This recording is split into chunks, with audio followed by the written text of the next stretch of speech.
बाप रे! हे काय आहे? या मोसंबीच्या झाडावर ही पांढरी पांढरी कसली तरी कीड दिसते. तर मित्रांनो, घाबरू नका. ही एक रस शोषक कीड आहे, ज्याला आपण मिलीबग म्हणतो. त्या मिलीबगचे छोटे छोटे पिल्ले आहेत. हे सुरुवातीला अगदी पिवळ्या रंगाचे दिसतात, गुलाबी आणि पिवळ्या रंगाचे.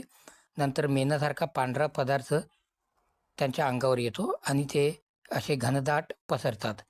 भरपूर सारे केमिकल औषधाद्वारे आपण ते त्यांना संपवू शकतो. पण आपण केमिकल औषध न वापरता, रासायनिक औषध न वापरता आपण ऑर्गॅनिक स्वरूपाचे औषध वापरावे आणि मिलीबगला आपल्या झाडांपासून दूर करावे. तशा भरपूर साऱ्या कंपन्या आहेत ज्या मिलीबगवर औषध शोधतात आणि भरपूर सारी औषधे पण आहेत. पण ही रस शोषक किडी पूर्ण झाडाला खाऊन टाकेल.